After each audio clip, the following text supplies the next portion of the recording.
Good morning students. आज के video lecture में आपका स्वागत है। छठी कक्षा सब्जेक्ट हिंदी सुलभ भारती। आज हम दूसरी इकाई में से चैप्टर नंबर 6 स्वास्थ्य संपदा की पढ़ाई करेंगे। देखो बच्चों, इस स्वास्थ्य संपदा पाठ के लेखक है महात्मा गांधी जी। इनका जन्म है 2 अक्टूबर 1869 पोरबंदर गुजरात और मृत्यु 30 जनवरी 1948 में हुई। इनका परिचय है, आप राष्ट्रपिता की उपाधि से जानते हैं। प्रस्तुत पत्र में यह बताया गया है कि खुली हवा में नियमित रूप से व्यायाम तथा समय पर किया गया संतुलित भोजन ही स्वास्थ्य जीवन की पूंजी है। तो देखते हैं इस पाठ का परिचय। हमारा स्वास्थ्य हमारी सबसे बड़ी संपत्ति है ना। स्वास्थ्य यदि ठीक है तो दुनिया के सारे सुख हमारी मुट्ठी में रहते हैं। कहा भी गया है, पहला सुख निरोगी काया होता है। अच्छे स्वास्थ्य के लिए जितना आवश्यक है सीमित और संतुलित भोजन, उतना ही जरूरी है उचित व्यायाम, प्राणायाम आदि। तो देखते हैं बच्चे, पहला है कार्य हमारा। चित्र देखकर क्रियायुक्त शब्दों से वाक्य बनाओ। देखो बच्चों, कौन कौन से पिक्चर है, कौन कौन से चित्र है, देखते हैं और वाक्य बनाते हैं। देखो, पहला है तनिषा सेब खा रही है। दूसरा, बच्चे हंस रहे हैं। 3, धवल खाना खा रहा है। 4, शुभम पूर्वी को मिठाई खिला रहा है। 5, हिमानी वारिजा को खाना खिला रही है। आगे देखो, आगे गए, सोमू के कमरे में खिलौने सजे हैं। 7, नीतू उत्कर्ष को सुला रही है। देखो बच्चों, प्रस्तुत पाठ में एक लेटर है जो गांधी जी ने यरोड़ा जेल में रहते हुए जमन लाल जी को, देखो जमन लाल जी को लिखा है। देखो देखते, यरोड़ा मंदिर 8/11/1932। चिरंजीव चमनलाल, तुम्हारा पत्र अभी मेरे हाथ लगा। देखो गांधी जी के हाथ में, देखो गांधी जी क्या कहते हैं, तुम्हारा पत्र अभी मेरे हाथ लगा, सुना और उसका जवाब लिख रहा हूँ। गांधी जी जवाब लिख रहे हैं उस पत्र का, जमन लाल जी के पत्र का। तुम चाहते हो वे सब आशीर्वाद टोकरियों में भर तुम्हारे जन्मदिवस पर तुम्हें मिले। तुम्हारे स्वास्थ्य के संबंध में सब कुछ जानने के बाद भी जो विचार मैंने बताए उन पर मैं स्वयं दृढ़ यानी कि पक्का हूँ। तुमको अपने खर्च से भोजन प्राप्त करने की छुट्टी मिल सके तो उसे प्राप्त करने में कोई दोष नहीं समझा। शरीर को एक अमानत समझकर यथासंभव उसकी रक्षा करना रक्षक का धर्म है। अमानत यानी धरोहर, यथासंभव यानी जहाँ तक संभव हो सके। रक्षक यानी रक्षा करने वाला। गांधी जी क्या बोलते हैं, शरीर को एक अमानत समझकर, धरोहर समझकर यथासंभव जहाँ तक संभव हो सके उसकी रक्षा करना। देखो, रक्षक का धर्म है। मौज मजे के लिए गुड़ की एक डली भी ना मांगो। देखो, मौज मजे के लिए गुड़ की एक डली भी न मांगो न लो, परंतु औषधि के तौर पर महंगे से महंगे अंगूर भी मिल सके तो प्राप्त करने में कोई बुराई नहीं दिखाई देती। देखो, औषध के तौर पर महंगे से महंगे फ्रूट अंगूर भी मिल सके तो प्राप्त करो, कोई बुराई नहीं, प्राप्त करने में कोई बुराई नहीं। इसलिए भोजन को ग्रहण करने में उद्वेग की आवश्यकता, उद्वेग यानी प्रबलता। देखो, उद्वेग की आवश्यकता नहीं। ऐसी ही स्थिति में दूसरों को भी ऐसा खाना खिलाया जा सके तो खिलाना चाहिए। क्या बोलते हैं, ऐसी स्थिति में दूसरों को भी खाना खिलाया जा सके तो खिलाओ। मेरी दृष्टि में जितने गेहूँ मिलते हैं, देखो मेरी दृष्टि में जितने गेहूँ मिलते हैं उतने खाने की ज़रूरत नहीं। गुड़ को बिल्कुल छोड़ देना उचित मानता हूँ। देखो, गुड़ को बिल्कुल छोड़ देना, वो बोलते हैं तुम्हारे शरीर को गुड़ की जरा भी आवश्यकता नहीं है। गांधी जी जमन लाल जी को कहते हैं तुम्हारे शरीर को गुड़ की जरा भी आवश्यकता नहीं, इसके बदले निर्दोष यानी कि दोष रही। देखो, इसके बदले निर्दोष यानी कि दोष रहित शुद्ध शहद लेना अधिक अच्छा है। गुड़ के बदले तुम शहद ले लो। शहद एक मेडिसिन है, एक प्रकार का मेडिसिन है। शहद लेना अधिक अच्छा है, परंतु जब तक मीठे फल मिल सकते हैं उसकी भी ज़रूरत नहीं। देखो, जब तक मीठे फल मिलते हैं उसकी भी ज़रूरत नहीं। गुड़ तो मत ही खाओ, शहद ले लो, गांधी जी कहते हैं। लेकिन जब तक मीठे फल मिलते हो उसकी भी ज़रूरत नहीं। दूध की मात्रा बढ़ाना अच्छा है। दूध शरीर के लिए, बॉडी के लिए अच्छा होता है, इसलिए वो बोलते हैं दूध की मात्रा बढ़ाओ।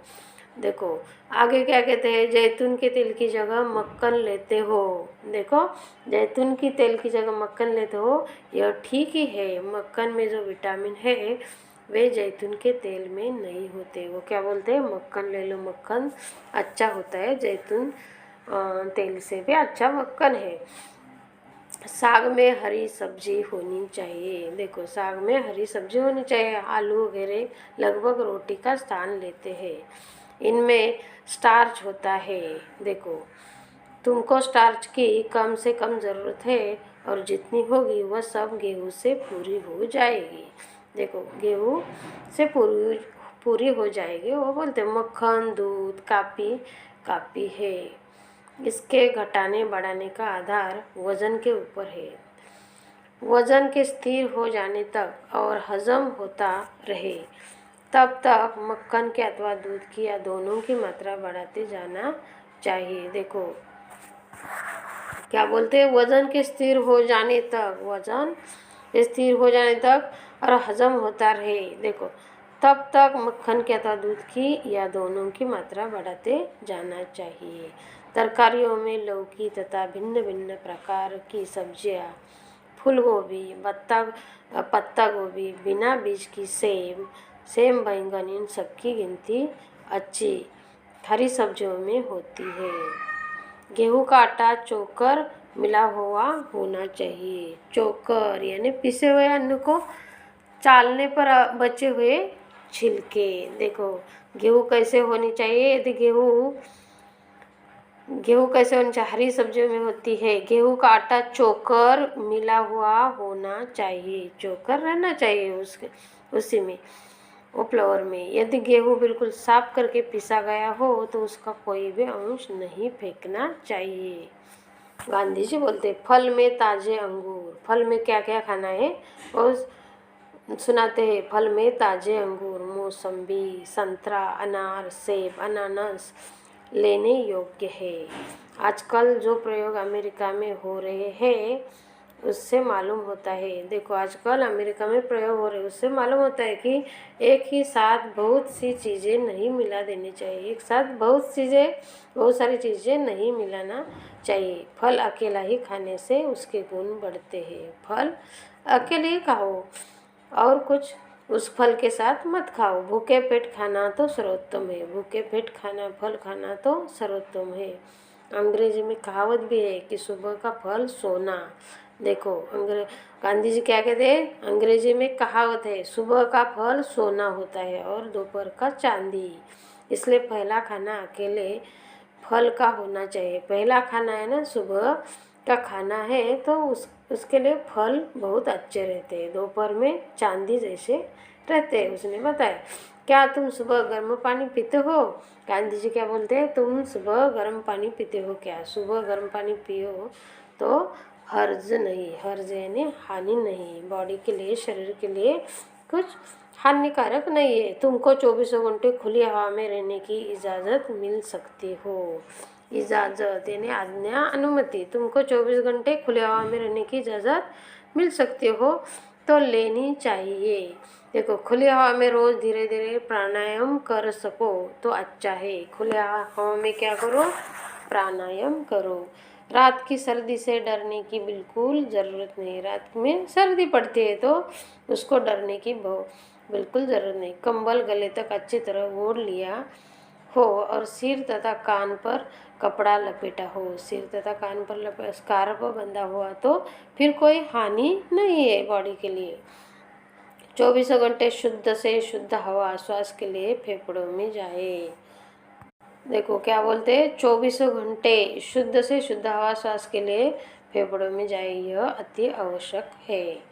बॉडी के लिए, शरीर के लिए और जीवन के लिए यह अति आवश्यक है। सुबह की धूप सहन हो सके तो इस तरह शरीर को खुली हवा में जितना खुला रख सको उतना रखना चाहिए। देखो आगे क्या कहते हैं, माधव जी की गाड़ी तो ठीक चल रही है, वहाँ जो साथी रहते हो और जो आवे सो हम तीनों का यथायोग्य आशीर्वाद पावे। देखो बापू के आशीर्वाद पत्र पूरा हुआ है।